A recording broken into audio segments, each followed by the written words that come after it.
Welcome to another lecture. Today let's discuss the intriguing world of Perez Hilton, a pivotal figure in celebrity gossip and internet culture. And to frame our discussion, we shall trace how one website helped convert tabloid energy into a permanent feature of online life. I'm Professor Alexei, your guide through today's topic. Hello, I'm Priyanka. I'm Professor Alexei's teaching assistant, and I'm ready to take notes, along with everyone listening. Let's begin with the foundations. Perez Hilton is the professional name of Mario Armando Lavandera Jr., born in Miami in 1978 to Cuban parents. He became one of the internet's most recognizable gossip commentators in the mid-2000s. If we need a simple analogy, his site functioned like a digital tabloid.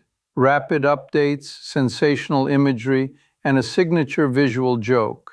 Doodles on paparazzi photos, hearts, arrows, captions, and snark layered atop images that were already prized commodities in the celebrity economy. So basically, taking the old supermarket checkout rack energy and putting it on a refresh button. Precisely. In more technical terms, his blog exemplified early influencer dynamics. Personality-driven curation displaced traditional bylines, and distribution favored speed over verification. This raises several key terms. Fair use, a doctrine permitting limited use of copyrighted material for commentary, criticism, or parody. Hilton often claimed his doodles and captions transformed paparazzi photos enough to qualify. Defamation, false statements presented as fact that harm reputation. Several legal disputes centered not only on images but also on allegations. Outing, revealing someone's sexual orientation without consent. His role in publicizing speculation about figures such as Lance Bass and Neil Patrick Harris became an ethical flashpoint. And we should keep paparazzi in view. Photographers who sell candid celebrity images, often under exclusivity models that online reposting could erode. Why should we still care? Especially now that gossip arrives from everywhere and not just blogs. It's important to understand that his operational choices became templates. The annotated image, the always-on posting cadence, and the blending of reporting with self-promotion helped define an ecosystem that later moved into social platforms. His methods also forced legal and ethical debates into the open. Questions around photo licensing, economic harm from leaks, privacy, and the boundaries of satire. In short, the model influenced not just how we consume celebrity news, but how creators and platforms negotiate the limits of expression and monetization. Now for some basic facts. Hilton's site rose quickly. In March 2005, within months of launch, The Insider labeled it Hollywood's most hated website, which, paradoxically, acted as high-octane marketing. The site's visual signature, those crude digital scrawls, became a legal hinge, as photo agencies argued they were not transformative enough to avoid infringing the economic value of exclusives. He did not only observe celebrity culture, he inserted himself into it, posting personally Perez snapshots with stars, attending events, and recycling that access as content, thereby collapsing the distance between press and subject, and arguably biasing coverage toward friends like Perez Hilton while castigating others. Right, and that partiality sometimes led to, fan wars, like praising Lady Gaga early on and then later feuding, or going after people like Vanessa Hudgens or Taylor Momsen more aggressively. Chronologically, several pivots stand out. In 2006 and 2007, photo agencies such as X17 Online and a multi-agency consortium sued him for copyright infringement. A major photo dispute settled in 2009 without disclosed terms. He also faced music industry litigation. notably Zomba Label Group's 2007 suit over Britney Spears' material. That matter settled in 2008 after his short-lived boycott of Sony BMG artists. August 2007 brought a false report. He announced Fidel Castro's death and later called it his one regret in a 2009 television appearance. In 2009 at Miss USA, his same-sex marriage question to Carrie Prejean ignited a national debate. Whether that answer cost her the crown is still disputed. The same year, a confrontation involving the Black Eyed Peas saw him use an anti-gay slur and allege assault. GLAAD urged an apology. The Matthew Shepard Foundation declined a pledged donation tied to his lawsuit, a rare and telling refusal by a nonprofit. In June 2010, he linked to an upskirt photo of then 17-year-old Miley Cyrus. The original image was removed, and he asserted she wore underwear, but the incident raised child pornography concerns and drew widespread condemnation. By October 2010, he posted a video apology promising to do things differently, and he launched spin-off sites, Coco Perez for fashion, Fit Perez for fitness, and Teddy Hilton for animal interests. He later spoke of a spiritual awakening on Oprah's Life Class in 2012, and he has periodically embodied his own caricature, appearing in shows, co-hosting the MTV Europe Music Awards in 2008, where he accepted Rick Astley's trophy, performing off-Broadway, and even winning a celebrity season of Worst Cooks in America in 2017. Also, a cameo on The Sopranos in 2001 predated all of this.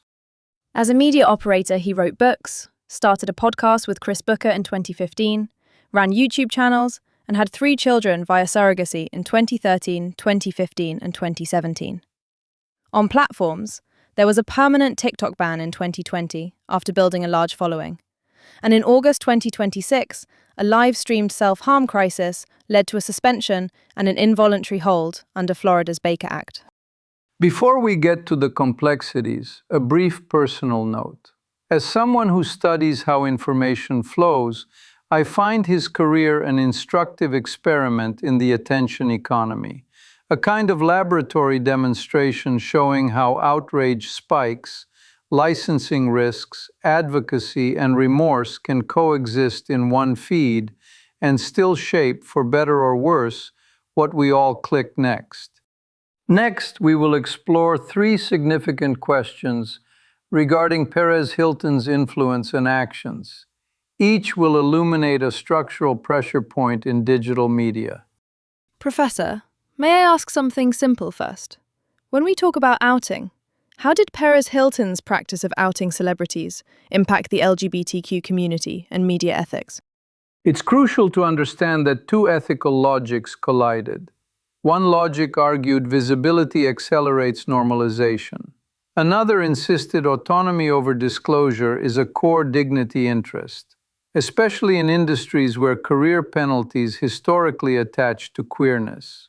In 2006, Lance Bass came out after sustained speculation, and later that year, Neil Patrick Harris publicly revealed he was gay amid similar rumor cycles. Advocates and fellow bloggers criticized Hilton's role. Many viewed the practice as coercive, transforming deeply personal timing into traffic strategy. Media ethics, which we often teach as a triangle of truthfulness, harm minimization, and independence, found the second vertex, harm minimization, under severe strain here. Even if details were accurate, the method could still impose harm by removing consent. Professor Alexei, could you clarify how these actions were received by the public and media? Was it uniformly negative or mixed? Public reaction was mixed, but trended critical over time. Early web culture rewarded the frisson of forbidden knowledge. Traffic climbed. Rivals sometimes echoed rumors to avoid losing audience share. Yet LGBTQ organizations such as GLAAD repeatedly objected, not only to outing but also to moments like the 2009 slur incident, which compounded the credibility gap. The long tail is telling. In 2025, actor Matt Bomer reflected on being outed early in his career, rekindling debate about non-consensual disclosure. We observed that the visibility as virtue argument weakened as mainstream acceptance grew. As acceptance rose, the case for forced visibility diminished. Consequently, the practice now reads less like activism and more like exploitation in the historical record. So yeah, moving on.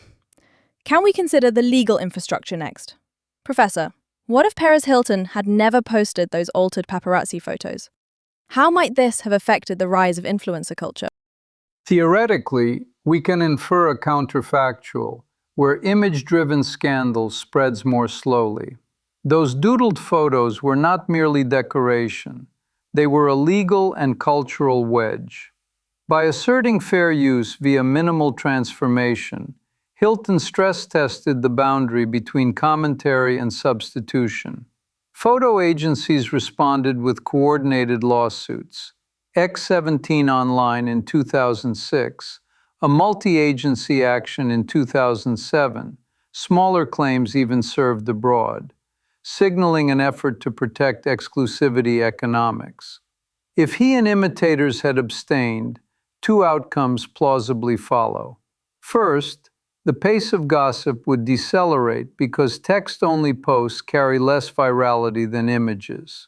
Second, mainstream outlets might have maintained stronger control over licensing, retarding the disintermediation that later empowered influencers to be their own tabloids. In simpler terms, fewer annotated photos in 2006 could mean fewer creator journalists by 2010. It would not stop the trend, but it would dampen the acceleration curve. Professor, could you elaborate on how these legal issues influenced other bloggers and media outlets? Did the lawsuits change behavior? Yes, litigation is pedagogy by other means. The suits demonstrated that reposting exclusives could generate liabilities in the millions. Hosts even dropped his site for risk reasons in 2007, which is a strong market signal. Many bloggers adopted hedges, smaller, lower resolution crops, more aggressive linking rather than embedding, and a pivot towards commentary that leans on publicly released assets. Simultaneously, creators sought other engines of attention. Think of his Listen to This features amplifying musicians like Mika. This previewed an influencer A&R role less legally fraught than paparazzi imagery. Large outlets, seeing both viral upside and legal downside, built internal licensing teams and social video units. Some emulated tone while sanitizing process. The net effect was evolutionary pressure. Keep the energy. Lose the most actionable risk, at least most of the time. To shift gears a bit, the present day looks different because platforms gatekeep distribution. Professor, what are the implications of Perez Hilton's TikTok ban and the 2026 livestream incident for digital creators today? Two implications stand out. First, platform governance is decisive. In 2020, his TikTok account was permanently banned after he had amassed about 1.6 million followers. And in 2026, a live-stream self-harm crisis led to suspension and an involuntary Baker Act hold. Private companies now control the switch that connects creators to audiences. When terms of service intersect with safety policies, the switch can be flipped instantly. Second, mental health and audience labor now collide in real time. Creators can experience acute crises with thousands watching, and platform protocols, tactical disengagement by police, rapid suspension by moderators, are still evolving. For creators, this means reputational volatility is not only about scandal, it is also about care, duty to self and community, and a platform's capacity to intervene without causing additional harm. Professor, can we say that this reflects broader challenges for influencers regarding platform dependency? Like, one policy shift can erase an audience overnight.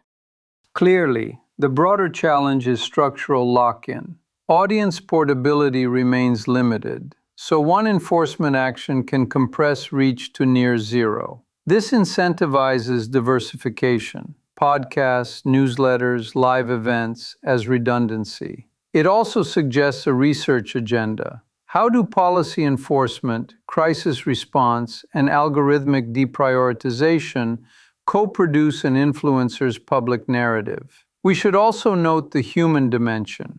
After the 2026 incident, public concern about well-being was immediate, reminding us that while the attention economy rewards provocation, it is inhabited by people who sometimes need help rather than clicks.